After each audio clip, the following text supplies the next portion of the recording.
Hi, Ron. Thanks so much for joining me. Thank you for having us. Great.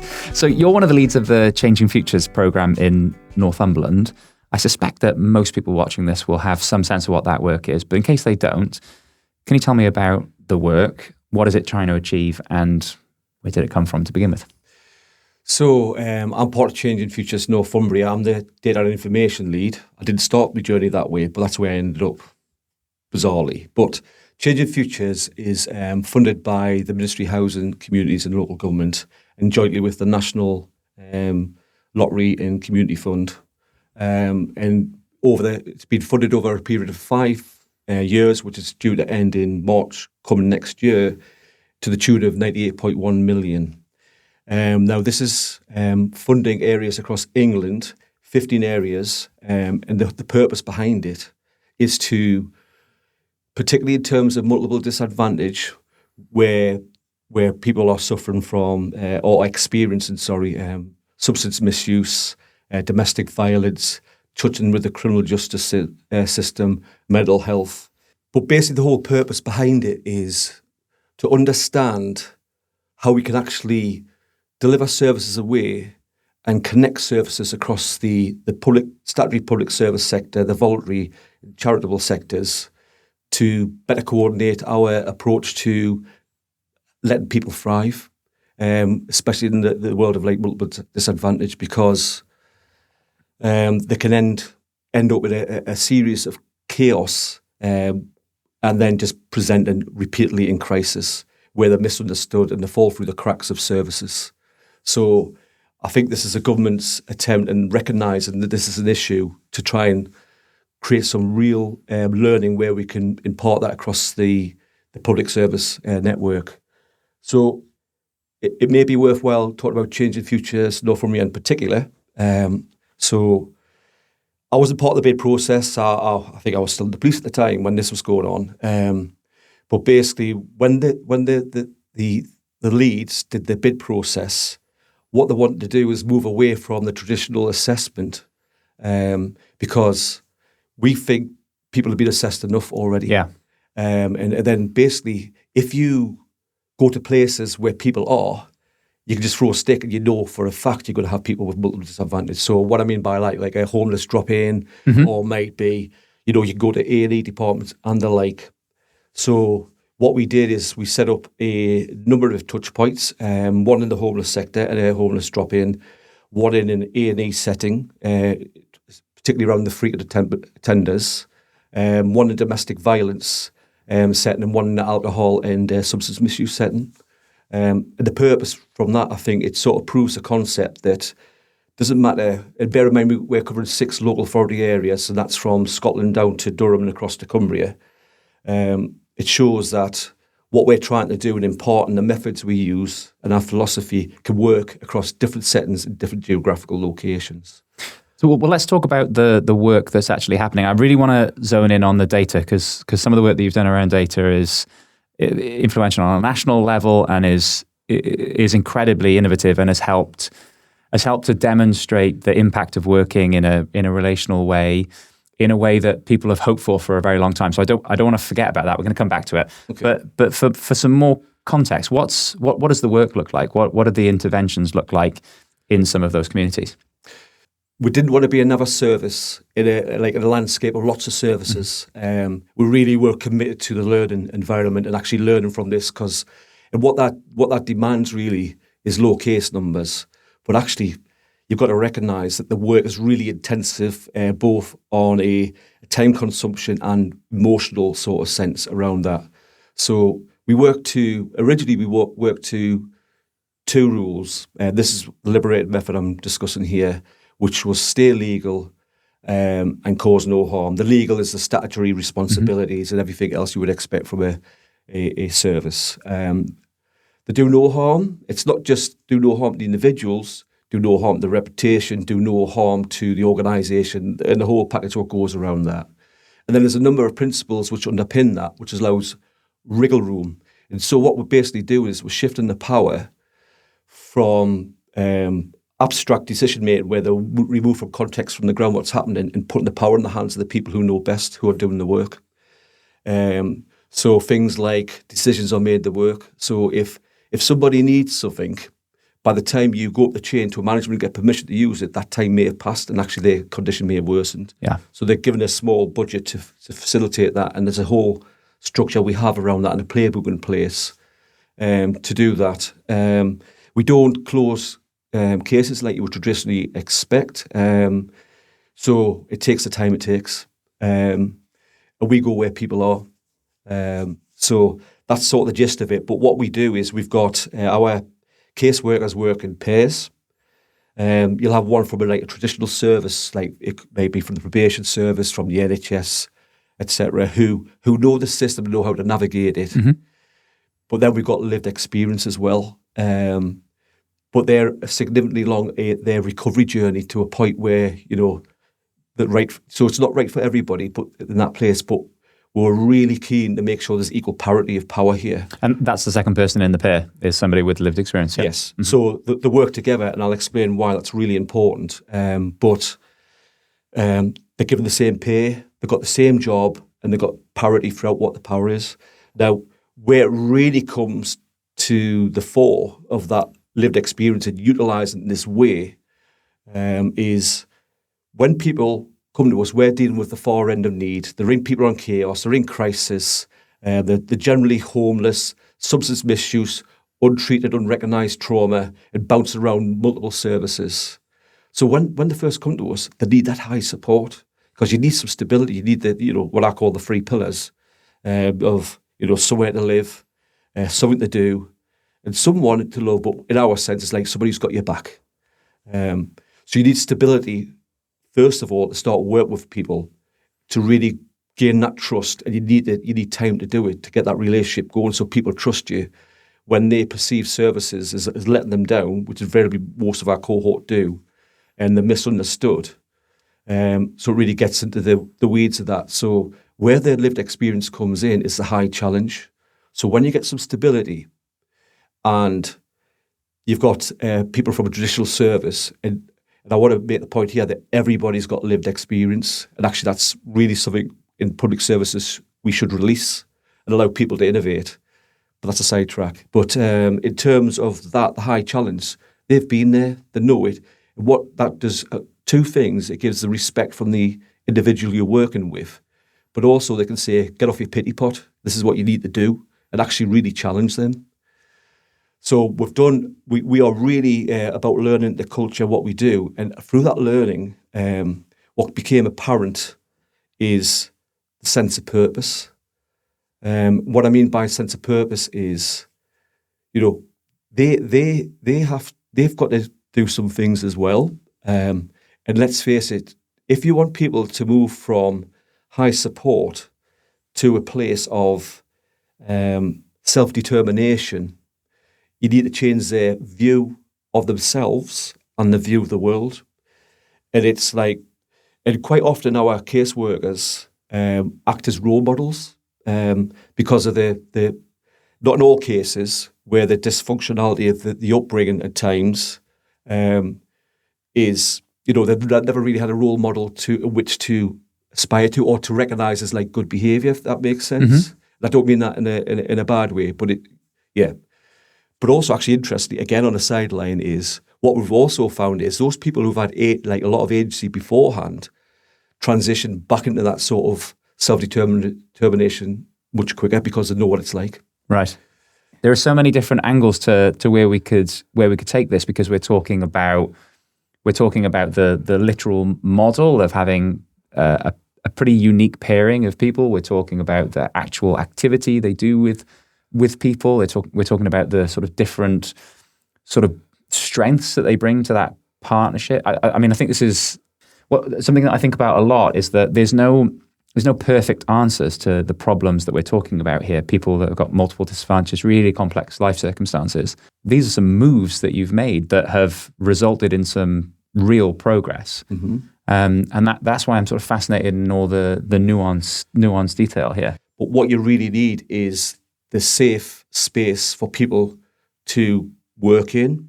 You need that support network around your workers as well, and that's equally as important. You need to make sure they're in a place of safety, where they can be themselves and articulate this. And it's really important from a learning perspective, because if you don't get that, you don't get the true essence of what's actually going on. So tell me more about that. So it sounds like you're talking about psychological safety, and So what does that look like in practice? How do you get there? Because that's something that needs to happen in leadership teams as well, isn't it? And is very frequently not present. And then as a result, it becomes very difficult for people to productively disagree with one another, or to abandon beliefs that they've held for a long period of time. So we've really concentrated on that. We've brought in the services of Helen Sanderson. And actually the leadership team do that type of work in terms of team agreements, airing how they want to be in the workplace and what their expectations are, but also everybody airs that. Then we agree a set of principles that we will work to, so everybody knows what their place is. For example, I've got a tendency to, if somebody's talking, I've got 20 things going on in my mind, and I just need to spill it out. But actually what I'm doing is I'm interrupting the flow of what they're saying. And actually that's not fair on them. So I physically sit on my hands now, and I go, 1, 2, 3, 4, 5, 6, 7, 8, 9, 10, and I count. So I don't interrupt that flow, because actually what I've learned is if you don't interrupt the flow, there's actually some really crucial stuff coming out of there. So you need to create that space. So that's just one simple example of how this can work in the team dynamic. So in terms of the workers, so all our teams are employed through people who are involved in the recovery business. So we work with Way Through and Recovery Connections. Each team have got a team leader, and they're paired up in that combination I said before.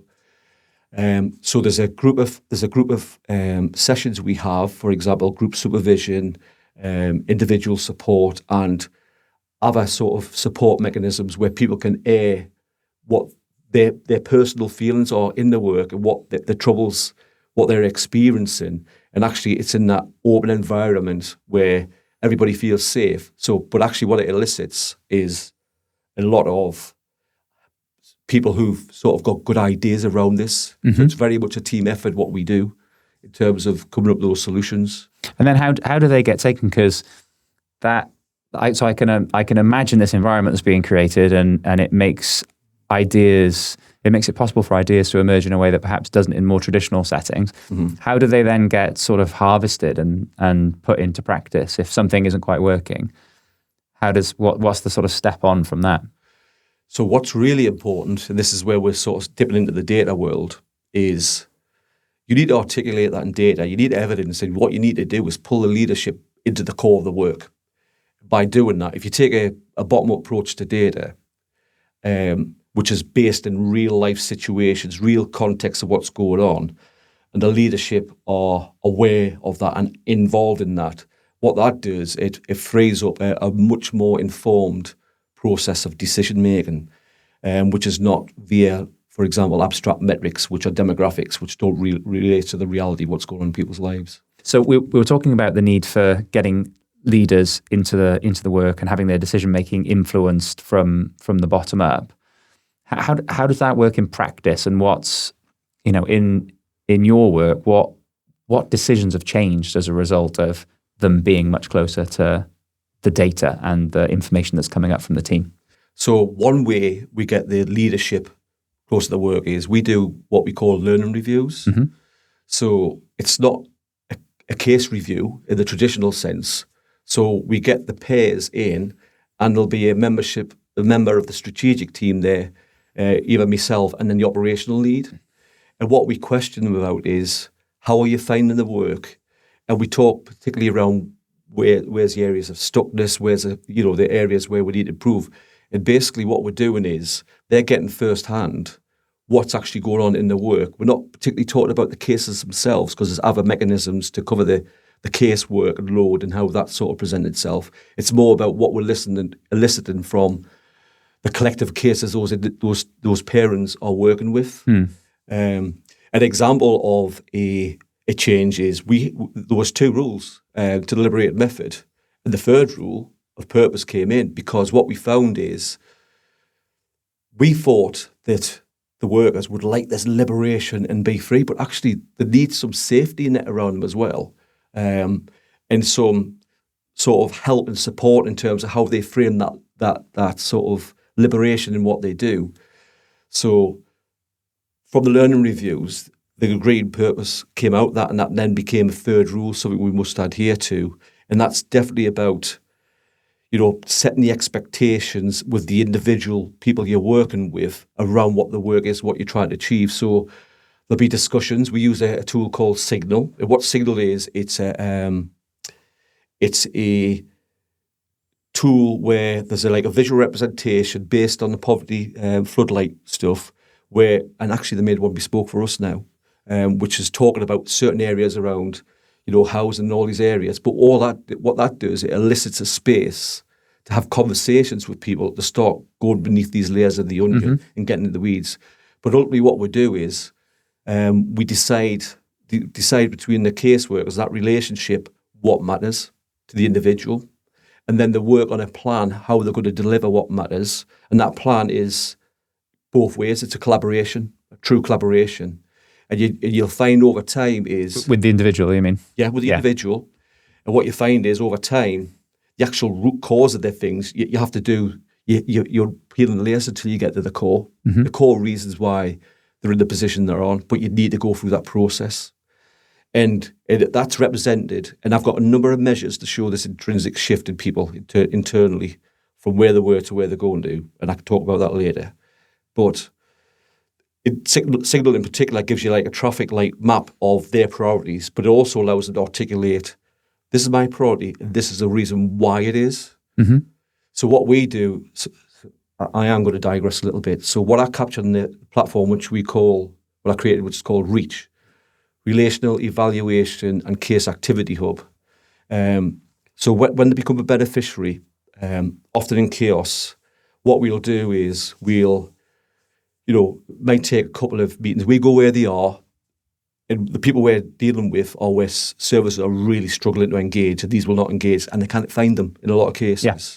So that's why we go to the points where they'll be, such as a homeless drop-in, etc.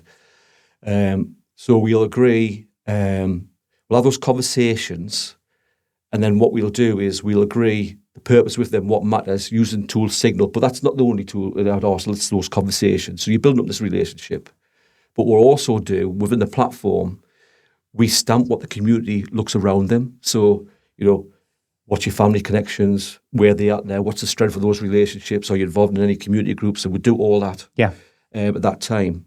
And we capture the Signal life map and also that purpose. So this is what the priorities we agree, this is what we're going to do about it. But then 6 to 8 weeks later, we'll do it again. So what you've got here is, right, what's your community around you like now? What's that look like? And particularly in the areas of substance misuse and those 5 sort of categories of multi-disadvantage. What's your Signal life map? So what's the transitions in your traffic light system? But more importantly, the weeds behind the scenes of why you're doing it and what you're doing it, along with the purpose in terms of this is what we've done, this is where we're at. So for example, when you agree purpose, we'll say things like, what really matters to you? And for example, you might have somebody who is fleeing domestic violence. And they might say to feel safe. So actually feel safe because they've got the perpetrator of the violence of the fleeing still trying to find out where they are. They're absolutely petrified. And we'll say, out of 10, what does really good look like for you? And they'll articulate that and we'll capture it. How would you score yourself now? It varies quite low, 2, 3, 1, or whatever it may be. And then from there, we work out, right, what we're going to do about this together with the citizen. Then 6 to 8 weeks later, we'll go through those priorities and say, right, where are you now? Are you 3, 4? Why are you scoring yourself that way? Are you happy that you've achieved what you need to do? So what we've got here is a capture of real things, what matter to people. Yeah. We do journaling in between, so we've got the how you achieve what you're doing, and also where the progress of stage is, where the stage is in that sort of development, that progress. But also, if you think about it on a helicopter level view, as you look at cohort, we're starting to develop themes of what it takes to do things, how things are achieved, and commonalities across different types of multiple complex needs. So patterns that are emerging from the system. And they're really starting to pop out now, really popping out now. What are some of the things that you're observing at the moment? even when we work with people, we need their consent. So, as I've already said, people are really hard to find.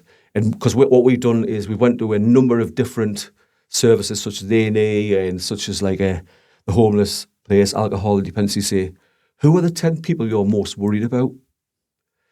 And then what we do, and there's a whole lot of governance structures around this, which wasn't my bag, but I've learned it. I've had to learn it on the road, which is like, yeah. But then what we'll do is we'll actually go out and try and find these individuals in the places where they are. But what we're also doing is capturing what it's like to try and find people. This is what I call, and Mark Smith sort of framed it for me initially, but it's around system values. So, for example, this sort of stuff, outreach work, happens across public services, but how do you evidence and capture that? So this is something which is agnostic. And what I mean by agnostic, this is something which happens in the system, but the way it's not really measured. So actually, if you start measuring the agnostic stuff, and there might be stuff in the agnostic stuff which is not normally done within public services, and for this type of work, you need to normalise it. Yeah. So what you're actually doing is evidence the reason why you need to do this, and you have the evidence chain about what it achieves, and this is maybe something you need to bring into services and design into your work going forward. It's like the stuff that you wouldn't even think you needed to commission if you were commissioning something. Yeah. But is actually the core of what enables the service to work. Yeah. I mean, my personal view is you need to commission to learn, because we're based around learning, and actually once you start collecting data in a different way, not only do you learn a whole new bunch of things, but you also elicit really important questions which you wouldn't have even thought about before. Yeah. If you're still here, my assumption is you're finding this conversation useful. We're recording these interviews because we think it's important to share stories of people who are leading and designing more human, impactful and relational public services, and we'd like as many people as possible to see them. If you think you can help us with that, then I'd be so grateful if you did one of three things. You can just like the video, and that'll help other people to find it in future. You can leave us a comment and let us know why you stuck around, or you could subscribe to the channel. And honestly, I've got no good reason for that other than it would cheer me up. Okay, back to the interview. So let's get into the data stuff then, because I know this is your sort of bread and butter, or is now anyway. This is your bread and butter. Mm-hmm. You talked to me about the idea of rehumanizing data, and we talked a little bit about bottom up and outside in approaches. What do those things mean, and why are they important? So I think it's important to frame it first. So this speaks to new public management. So what's the history of new public management? So in the 70s, the country, the UK, I'm talking about, experienced a lot of unemployment, high inflation, and a lot of issues. And there was a perception across the public and in government that public services were inefficient and ineffective. So Margaret Thatcher, then followed by Tony Blair and other people, and if you put yourself in their mindset at that time, it probably made sense, is they decided to go along to marketise businesses with the idea of, if you go with business practices, that makes things more efficient, more productive, you can contract people, get best value for things, etc., etc. But actually by doing that, and with a number of events which happened in activities across the world, for example, the austerity in the 2010 as one example, the COVID things, people are, and the money sort of dry up and capacity continuing to increase, then services look internally to make how they do efficiencies. So what you've got across services is some really good people who want to do really good things, but at times have the hand up the back.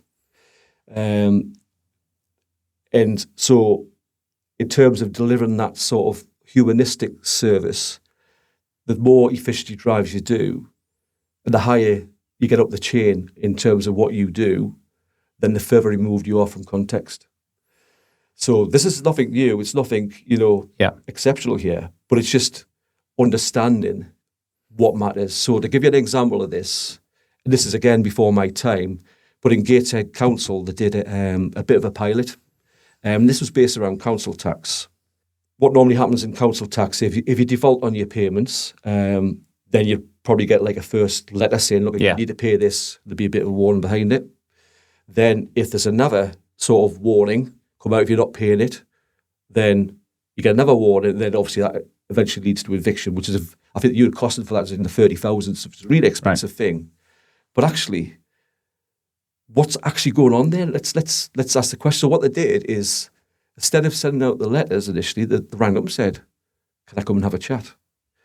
So one example which has been related to me, and I wasn't part of it, but I think it's a powerful example, is there was a lady tenant, I'm not sure of her age, but in the latter years, had been a tenant for a number of years within a council property. Never defaulted on any payments or anything like that. And been like never even crossed the sphere of public service in terms of come to attention. But when I had the conversations, and there was a bit of ASB happening around our address, and our gardens were getting dishevelled, etc., around there. But when I had the conversation, her husband had died about a year ago. Right. And basically he looked after the finances and kept everything clean. So this is at the point where she potentially could have been evicted, and then all the spiral which potentially can happen from that.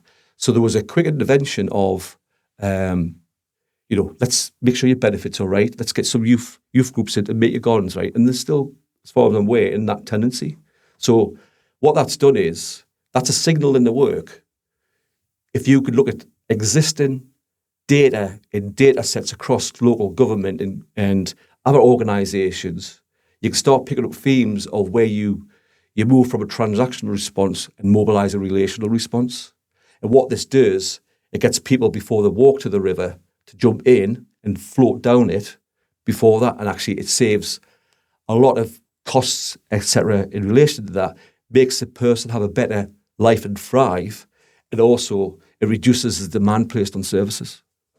So that's an excellent example of a signal that you spot in the data, I suppose, by being conscious of the context that's going on, and figuring out the context in this case is through conversation, human to human conversation. What other are there any other examples of signals that you sort of spot in the data?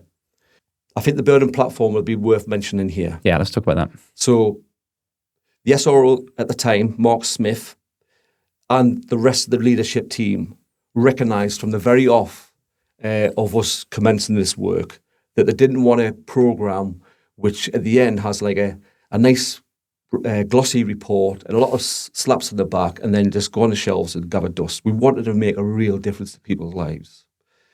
But what you need to do is create the space to have a conversation where people of influence are going to listen to you. Yeah.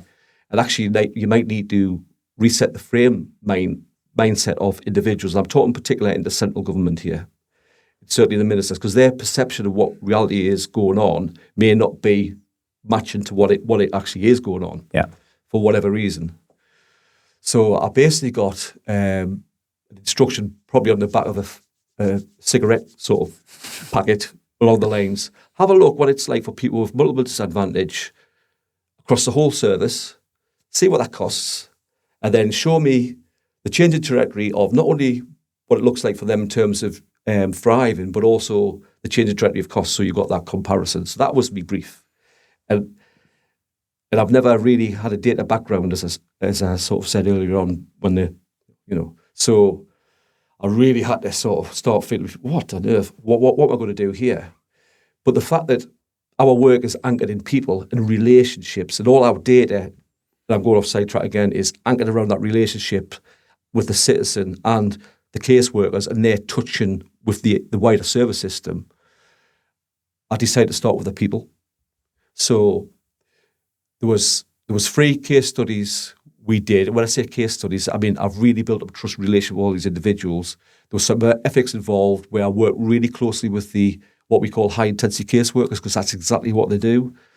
To understand whether they're at a level of stability so they can give the true consent and want to be part of this. And incidentally, that was me having 2 or 3 hours conversation with them where they just wanted to offload. And then another conversation where it was a similar thing before we got the consent. Then over several months, I sort of built these relationships and starting to get into the harsh realities about what's going on in their life. And what I was trying to get at is when you're touching different services, what's the impact on you? What effect does it have on you? So we're getting their lens and their perspective about what's actually really going on here in their lives and how it's affected lives. And what I would say is, in these 3 case studies, and what I'm seeing across the rest of the cohort we've got, is people who are experiencing multiple disadvantage, when they interact with services, because they're siloed and fragmented in the way you are, they label people in different ways according to what the service they deliver, they're not getting better. In the 3 case studies, they got worse. And I'm not saying that's across this piece, because it won't be. That's just the examples I can make a reference to. So it was a necessary process to go through, because I needed all the scars, the battle scars, to see how we could do this in a more effective way. So I got the stories, but what also that gave me, not only like the impact on them from their sense, but also what services they've been interacting with. So a lot of them you could already guess what the services were you needed to get sort of data from. So, and I had to cut my cloth a little bit, because how wide do you go? So I kept it into the public statutory organisations such as the police, NHS, etc. But there was 14 organisations I approached, which included 4 local authorities, 5 NHS trusts, 2 police forces, and a prison service and probation service, and the local ambulance service. And what I was asking them to do, bear in mind the resources, capacity issues, because demand's escalating on and on and on, is I'm asking them to give me some data about, I want to know every single interaction these individuals have had since they've been an adult, with, since age 18 with your service. What was it for? What happened? And were any other services involved? And the reason why I did that was to link together. So if there's an interaction, then there's a lot of services respond to that interaction. So a typical example will be somebody maybe in the case of Newcastle, where I'm from, the big market, it's like lots of pubs and all around, people sort of drink around the area, but you might have somebody who's like passed out unconscious with drink. So you normally get maybe a member of the public raising concern about the individual. It might go to the police, it might go to the ambulance service. So the police might show up, and then, the individual might walk up and actually they can see there's some issues there. But they might, because of the way they'd be woken up, or by the way they behave, or the level of alcohol they've taken, they might sort of kick off, so they might be arrested, but actually there might be a medical concern. So then the ambulance gets involved, then they'll get taken to the hospital, so there's an A&E presentation. Then when they're finished there, they're back to the police custody suite. There's a process there. And so there's a investigation process, then there's a corporate. So you can see how I wanted to marry these all together. And I was able to do that from my experiences in services, which I know you might talk about later. So, but what I then done is I displayed this data, and I had to go through it in forensic detail to make sure there's no duplication. And actually, for every single event, I tied up all the services what involved in it from the data service agreements I had, matched it with the impact these interactions had with the individual, and also costed all that out as well. So for across the 3 individuals at 2022 when I did it, the cost of public services was about £4 million for just free. for 3 people. And this is over a period of about 15 years. Yeah. So it's quite a lot of data. And to be honest, this is a real underestimation of the real costs. And that's for a number of reasons. One, you have people didn't record the data that I wanted for the information, because why won't they? Because they're accountable according to their KPIs, and that's what people, what's recorded is like, happens. Yeah. Or over that period, because of GDPR, the General Data Protection Regulations, retention periods might have gone, they might have got rid of data, or people have changed the systems. So, and none of the voluntary services either, right? So because you cut the cloth to just be exactly, yeah. So it'd be much more than that.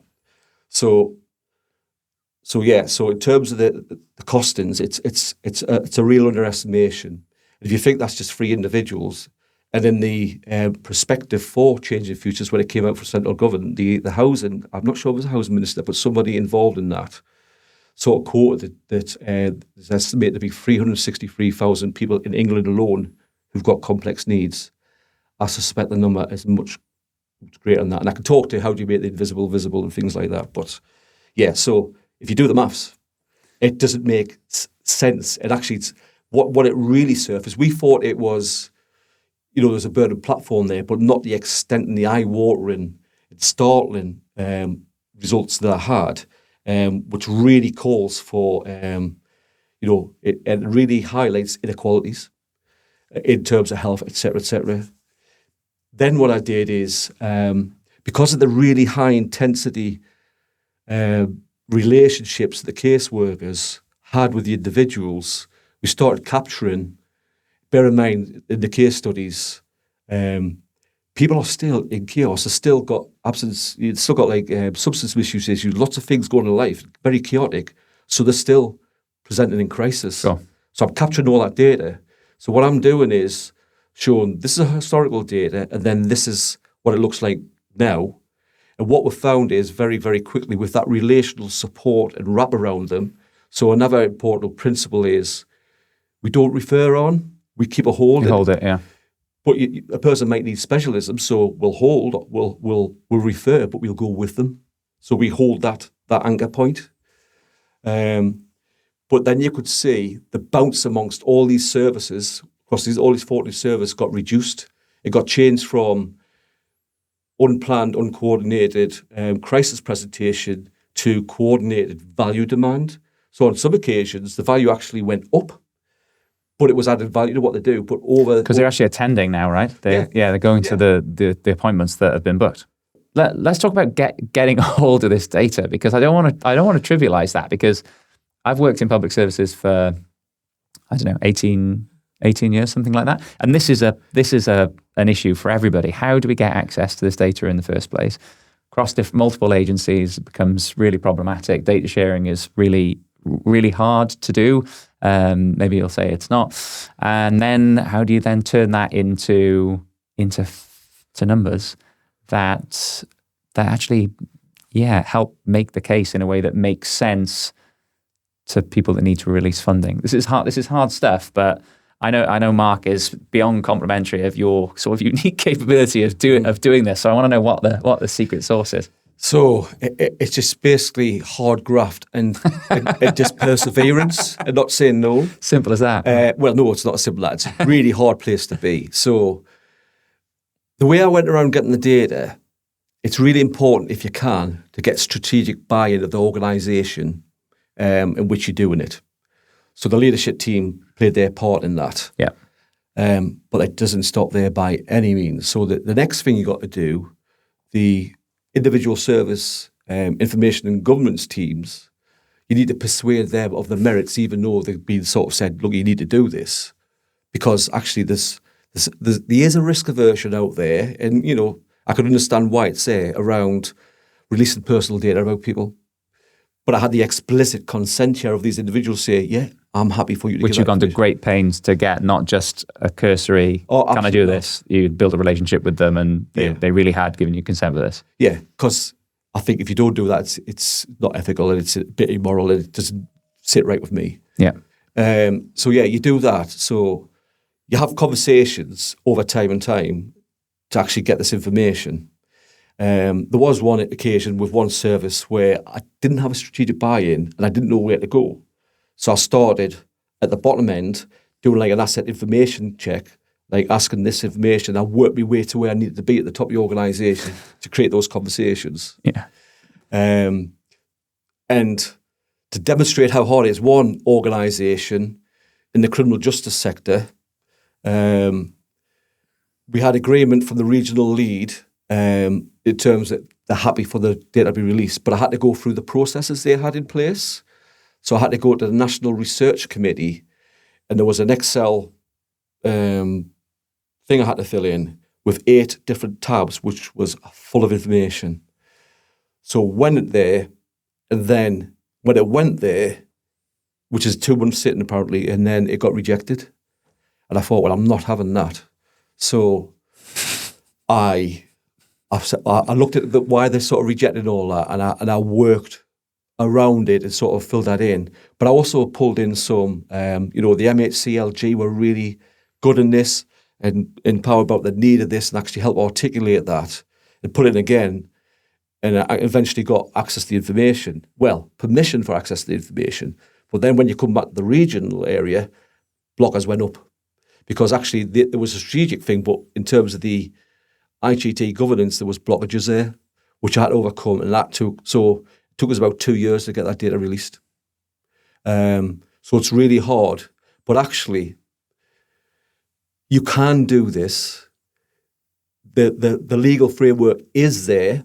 So, for example, I've worked with the DPO, brilliant people in Gateshead Council, and worked up what I've called a regional agreement.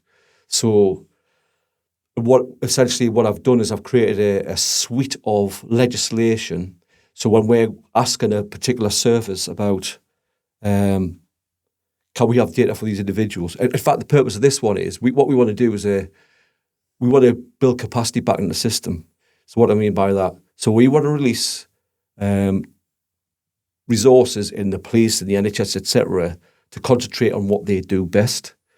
From your own experiences in the police, and one of my roles was a force operations manager when I looked at all the operational activities across the whole force area. And I mean, I haven't got exact figures, it's like a feeling, but about over 50 to 60% of our demand was all mental health, for which we're not experts. Right. So, but what that does is it's pulling police away from where they should work, and it's and this is nobody's fault. There's not one protagonist in this. This is what's evolved over time. New public management's got a lot to answer for in terms of this. But despite a lot of academic rigor around how this is failing, it still hasn't shifted from this paradigm. Yeah. So we need to move it. And I can talk to that a bit later as well. So basically what we want to do is go to organisations to say to them, who are your top 10 consumers? But it's asking them to give me the names of people who haven't given consent. So when we do that, I think this would allow us to do this, where they can, through legislation, give us these names, then we can approach these individuals and give them an offer of support and get explicit consent.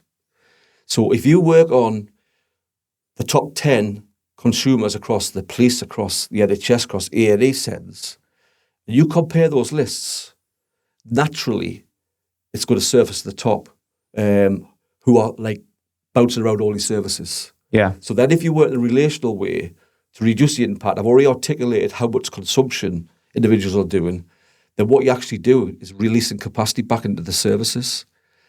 The problem comes is there's a system stalemate. I think people recognise that things aren't working. Local authorities are going bankrupt. You can see it happen where demand's outstripping them, having to make hard choices. But you need to, as a burning platform, incidentally, analogy from Stephen, I forget Elop it might be, who was the chief executive of Nokia at the time. He coined the phrase burning platform. And basically what he was saying is, I think Nokia was really struggling at the time.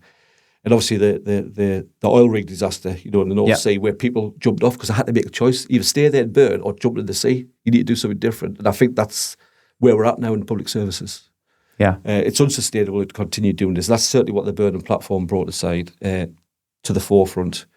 What you're saying, though, is that through the work that you've done, not only have you been able to get access to the data on the individuals that you were working with in order to demonstrate there really is a burning platform, but you've also created a suite of legislation that I'm assuming existed already, but it was quite difficult to knit together, that makes it possible for people to tell you about the people who most need help and support in the system. Is that right? Or it's sort of right, but we haven't stress tested it, so there's a caveat around it. So what I've used is I've got a suite of legislation which I believe enables certain sectors across the public services to utilise to give the permissions to release this information.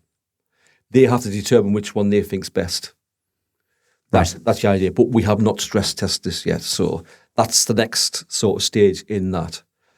And I know the government, Ministry of Housing Communities and local government, etc., are working really hard to try and overcome this risk aversion in terms of releasing personal information about people. And it's needed. Yeah.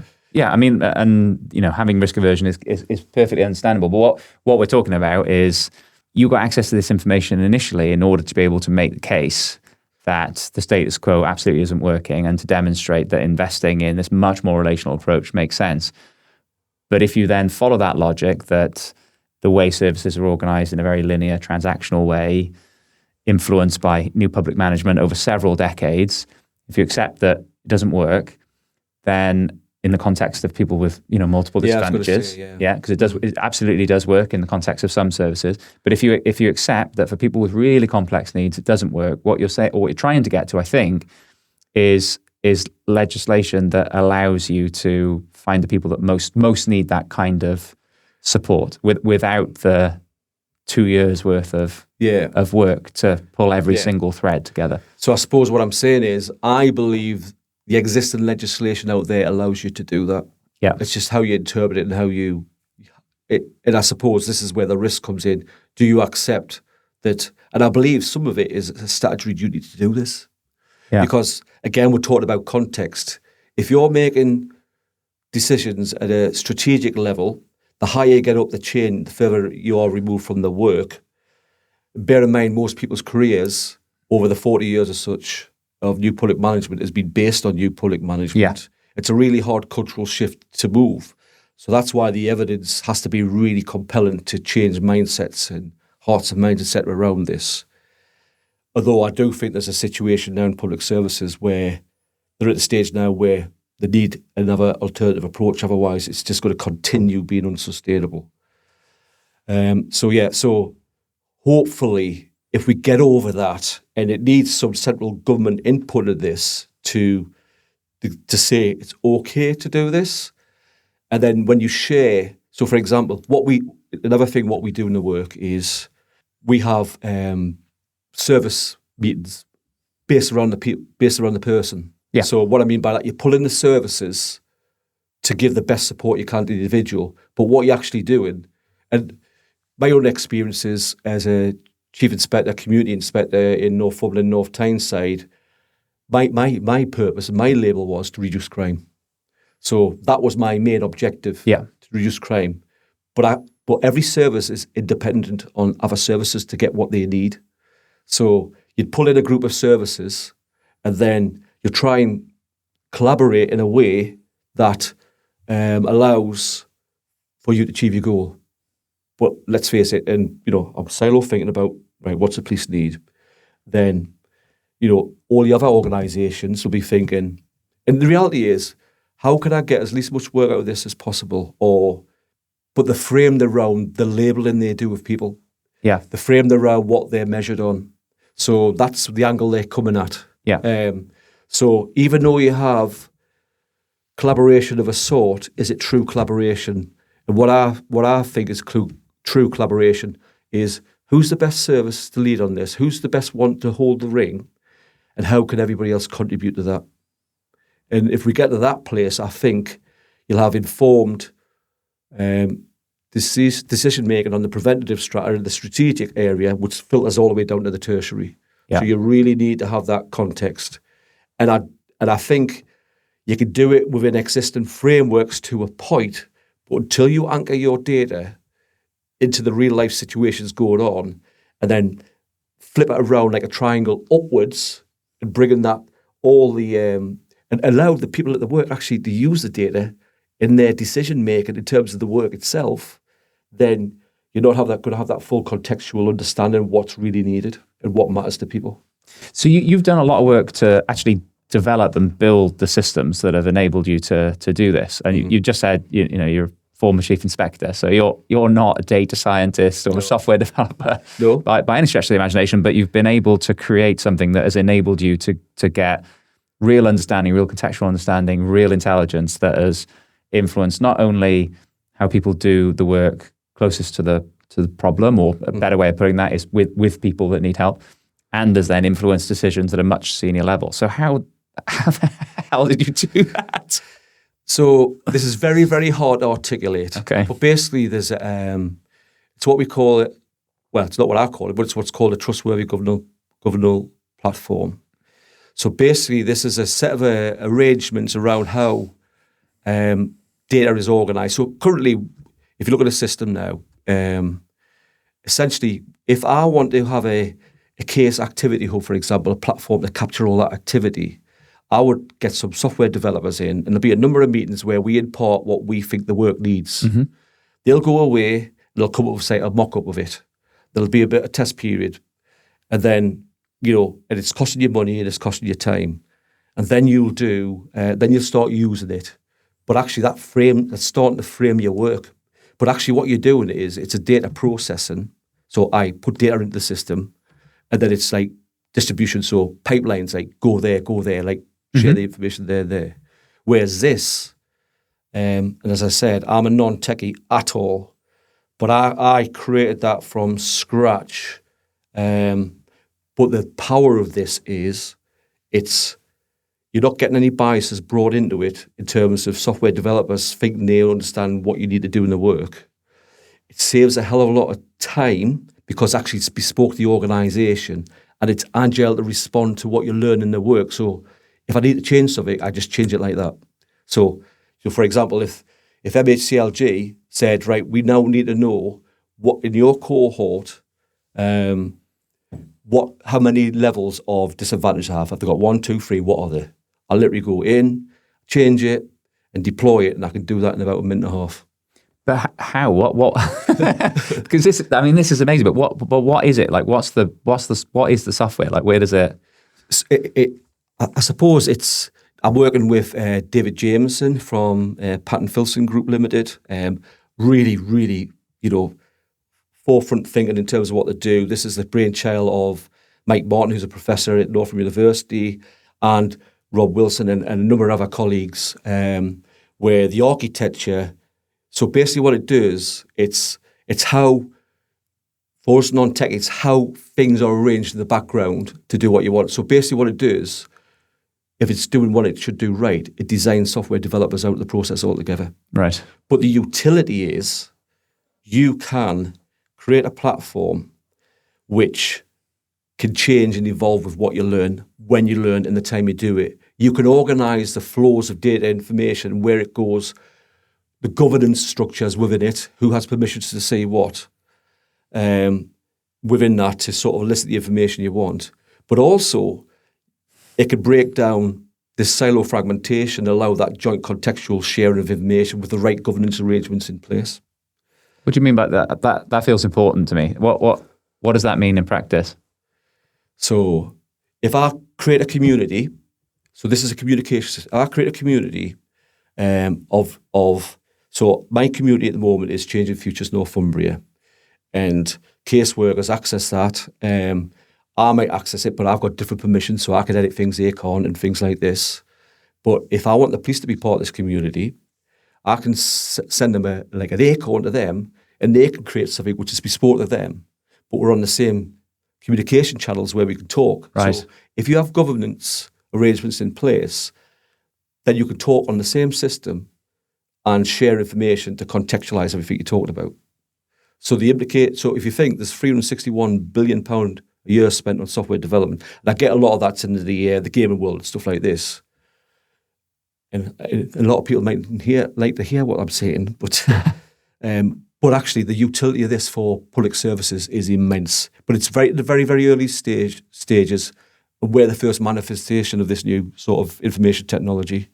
But the results I'm getting and elicited from the data and the way I've arranged it, because I've got that intrinsic knowledge in the work, but that's what other people can do. They can make it bespoke to them, and you can change it. So I could even, like the platform I've created, I could say, if you're in another local authority, say, here you go, you have it. You can access it the way I've set it up. So there's your table and chairs.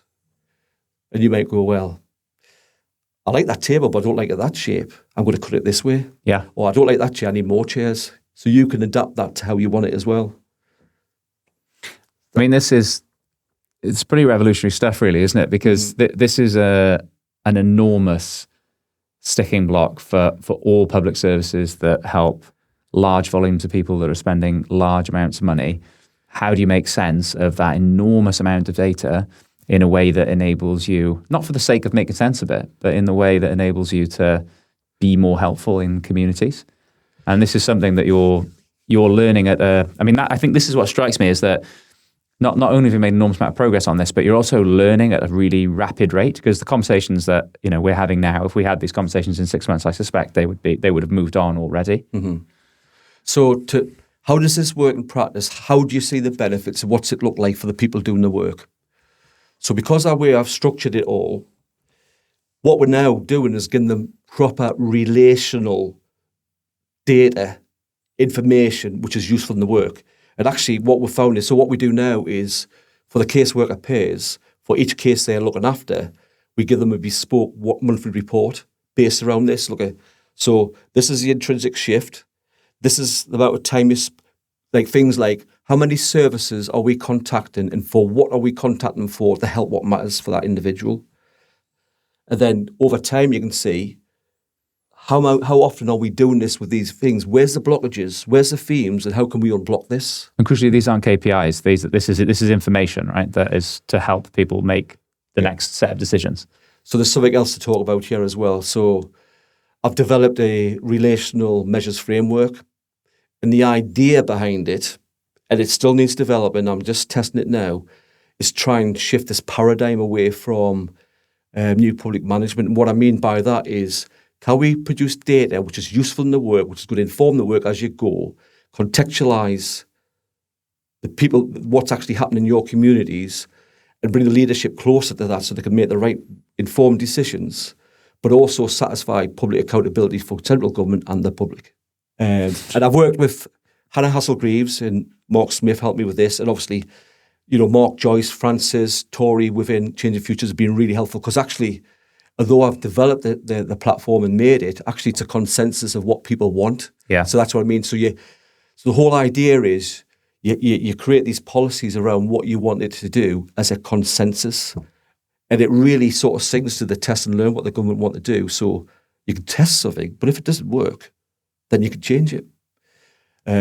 It's important to say, though, the Changing Futures Know From Your model is a learning model, low case numbers, as I've already said.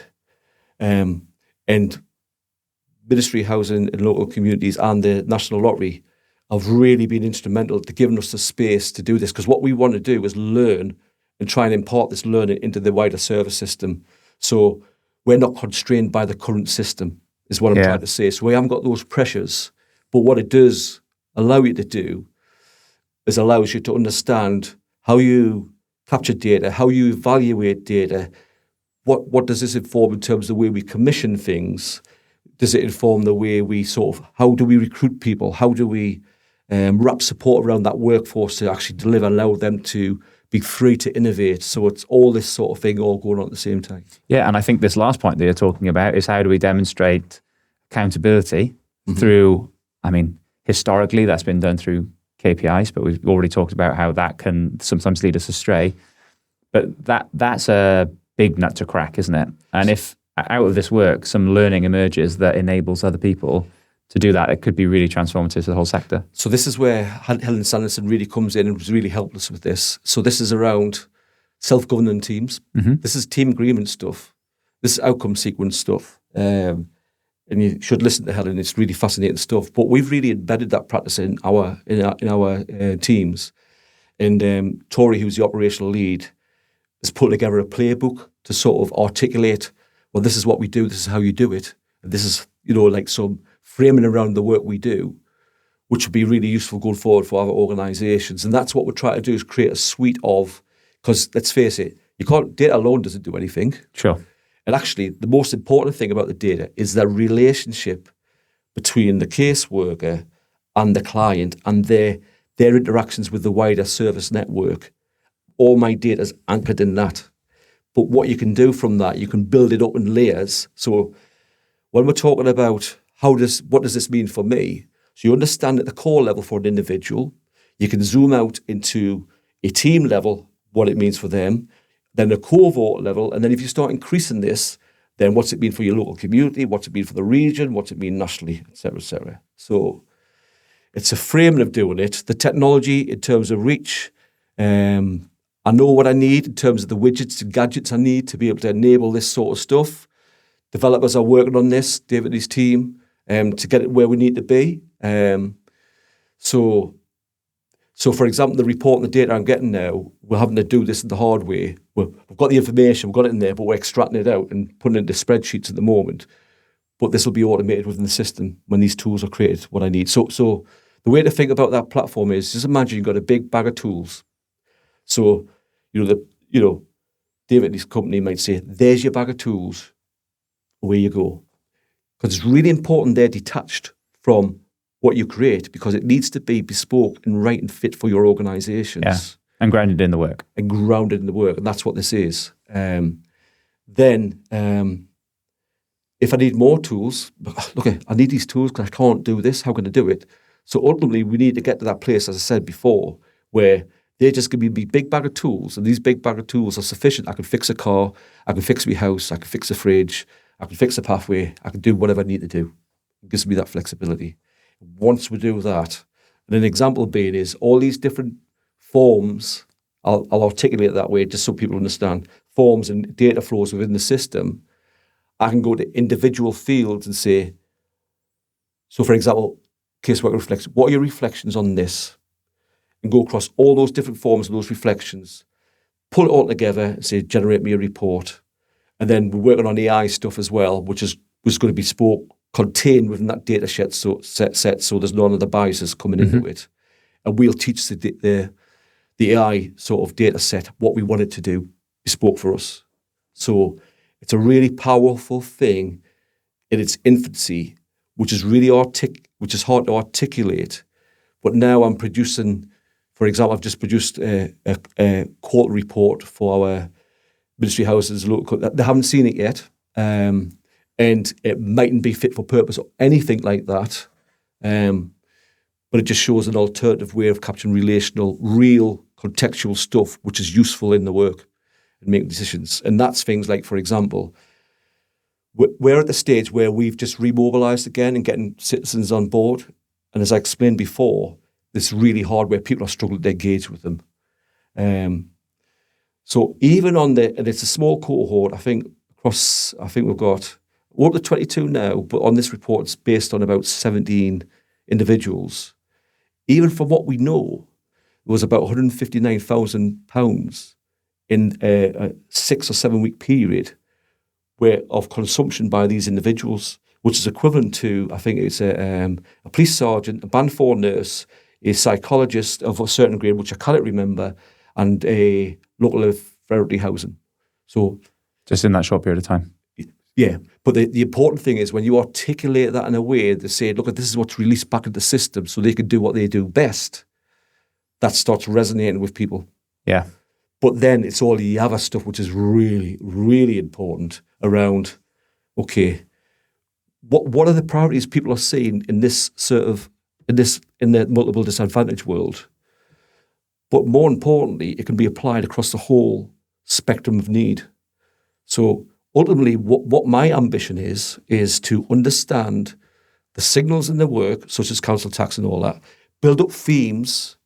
So the system will say to people in the work, oh, hold on a minute, from what learning we've done in these themes, you need to sort of maybe speak to this person, because actually if you don't, the evidence shows that this is likely to be the pathway what happens. Yeah. So that mobilises that relational response from a transactional one.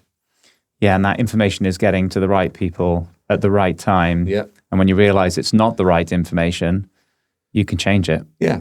I mean, even the fact that you've sent this draft report, or you're about to MHCLG, you know that if it's not right, well, you can just iterate, can't you? And you can change it and improve it. That's not a tech project that's going to take the next 9 months to work out. And the really important thing to really understand is, what is the data collecting? Why are you collecting it? And the purpose of it? And then how are you going to use it? Yeah. That is fundamental to what you want to get out. So, like a hospital, are there to make people medically fit. A prison is there to keep the public safe. What there is in the system, that the primary logic, what we've worked out from the information data. So what we've been able to do, and I'm not saying it's a finished article by any way, is map the logics of why systems and services deliver the services the way they do. Yeah. And the prime driver of it is to maintain and sustain a defensible position. So, and organisations might like to hear that, but that's not their fault. It's just the way things have evolved over time. Yeah. And you've got a lot of good people who want to do a lot of good things. But let's face it, we're in a, how do you manage your risk? So what's the risks? What's the statutory bodies asking you to do? What's the complaints coming in? You held to account the public of your council and stuff like that. So there's a tendency to default to no. So what you have is you have pathways like eligibility criteria, assessments, referrals.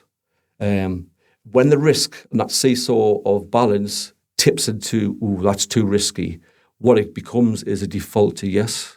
So if we can change the mentality to a position at the starting point of default to yes, then I think the mobilisation, the relational responses where they need to be will really start emerging. Yeah, and I think the work that you're doing is creating the case that I think is making that more and more possible, not just in Northumbria, but elsewhere in the country. We're jumping around a little bit, but we talked about the burning platform earlier on, and the cases that you've described are very well known now because they've done exactly what you were hoping they would do, I think. But the question I've got is how common are those kinds of experiences across the wider cohort? Are they sort of one-offs, or is that a reasonably common set of experiences? What I would say is the experiences are of a similar, in terms of, for that person, are really traumatic and really puts them in a really bad place and they're really struggling. But each person is unique in themselves. They've all got a story to tell. And what I would like to do is demonstrate that, and this is like replicated in all the stories across all our citizens. And I want to just demonstrate that it goes beyond the burning platform case studies, because that is just an example of what it's like. Yeah. So I'm going to read from this piece of paper because my memory's terrible. So we'll work with a woman. She's in her early 40s, from this area in the northeast. Our life was a revolving door crisis. So before she came to us, she had 37 emergency admissions into the hospital in that 6 months before, all linked to substance misuse, alcohol withdrawal, overdose, self-harm. She was known across all the services as a heavy consumer of those services. But behind the labelling and the different silos, she was in deep, deep distress. I mean, painful distress. She was homeless. She was banned from all the local temporary accommodation. And she was considered too high risk to house safely in her home area because her partner was very, very violent. And obviously, he may find out where she was from. So it was really important she couldn't do that. However, because of connection issues in terms of policies and things like that, it was really difficult for local authorities, because of the rules and regulations in place, to take any responsibility. So she was caught in this bureaucratic limbo of too complex for one service to manage and too chaotic to meet the criteria for support. Her life was shaped by trauma. She had a history of domestic violence, mental health diagnosis, and including emotionally unstable personality disorder and substance use. She lost a long-term partner, was estranged from her family, and had a criminal record that made services really wary of engaging with her. She was isolated, vulnerable to exploitation, and often spent the night wherever she could, sometimes in places which exposed her to exploitation. And at the time, despite being known to 13 different agencies, from housing, probation, mental health, safeguarding, none were really able to build that meaningful connection. So when she did show up for help, her behaviour with the service was often aggressive and distressed, which led her to be turned away. So, for example, in a hospital, there'll be a red card unless it's eye, limb, etc. They wouldn't deal with her because of the way she presented. But she was stuck in this cycle of rejection and crisis and survival. When we got involved, instead of asking her to fit into the system that, in her eyes, had already failed her, we met her where she was. And that's both in a literal sense and an emotional sense. If we were, able to build some meaningful sort of relationships with that and slowly build that trust, but without pressure. There was no pressure put on her. We had no assessments, no forms, just that human connection. And over time, we helped her to re-engage with services. This is the intrinsic stuff, by not pushing her, but by walking alongside her. The staff, they do a brilliant job. They point out that they're, a company that do all our appointments, because she needed that at the time. But this helped her stay calm, where normally she'd be aggressive, because that's what she's been used to. Advocate for her in hospitals and support her through court, because she's in the criminal justice system at the time. We even helped her access food and transport, and actually the activities give her a sense of real purpose and joy again. We also did something crucial, and I think this is replicated across the whole cohort. We brought by centering the person and the support around them and that relationship, we brought these 13 fragmented services together. Instead of being disconnected, and there was one coordinated plan and with regular meetings and shared goals. So what happened? And, at the time this was written, there was she had no unplanned visits to the hospital in over 10 months. Wow. And she was going there daily. She had no arrests, no reports of violence or antisocial behaviour. She's now living independently in her own home. She's alcohol-free. And engaging with drug treatment. Our relationship with our mother was really fragmented. That relationship has improved significantly. She's shown pride in all the small things, like instead of littering, she's putting things in the bin. She's managed her emotions by herself, unaccompanied in appointments. So I suppose what we're saying, it's not a story of just one woman's transformation. It's a story about what's possible when we stop asking people to change before we help them, and instead change the way we help. So I just wanted to impart that this is the experiences across multiple disadvantage everywhere. So it's not just based on that. I just think what we thought was important to pull that out from the burden platform conception of these three cases. It's yeah, I think that's very, very well articulated, and I'm sure that example will be familiar to people across the country that are working with people in similarly challenging environments. I think what's amazing about this work is, yes, the service or the intervention is, it's relational at its core. This is a very human way of approaching, trying to be helpful in communities for people that really do need help at this specific moment in time. But what has made this possible in part is, yes, people like you being involved, people like Mark Smith being involved, other folks in the team. Yeah, I'd just like to mention like Mark, Joyce, Francis, the caseworkers in particular. Yeah.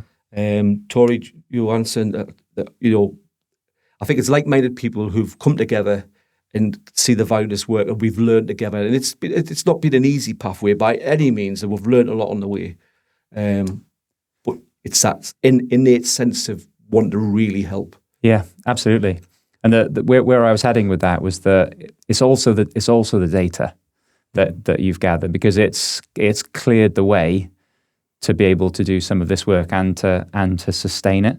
And Mark said something brilliant at the Relational Public Services Conference in Manchester in relation to you. He said that in order to build the case for this, he needed a detective. He thought he needed an analyst, mm-hmm. but what he really needed was a detective. You being from the police force, 25 years of experience, of course, sent some chuckles around the room. But I spoke to him just a couple of days ago, and I asked him about that quote because I wanted to make sure that I didn't misquote it, and then I misquoted it anyway.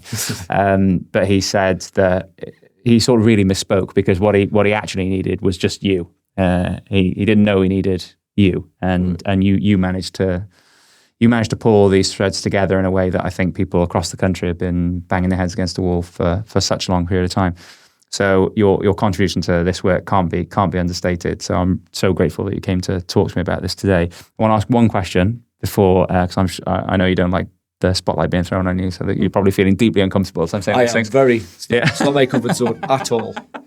But for people that are watching this, that are trying to demonstrate the impact of their relational work, what's just one thing that they can do, not in 6 months' time, but next week, that might help them?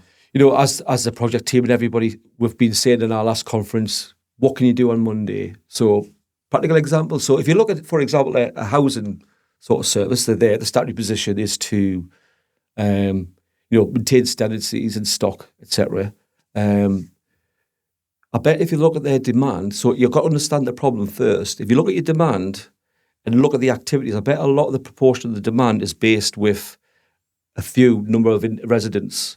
So if a proportion of your staff worked in a relational way as well as a transactional way, actually you'll cut that demand down with those few individuals are causing this disproportionate demand and actually release capacity back into your service. So just think about when you're going to do a process, are we able to do something different? And if we are, let's just have a chat with them.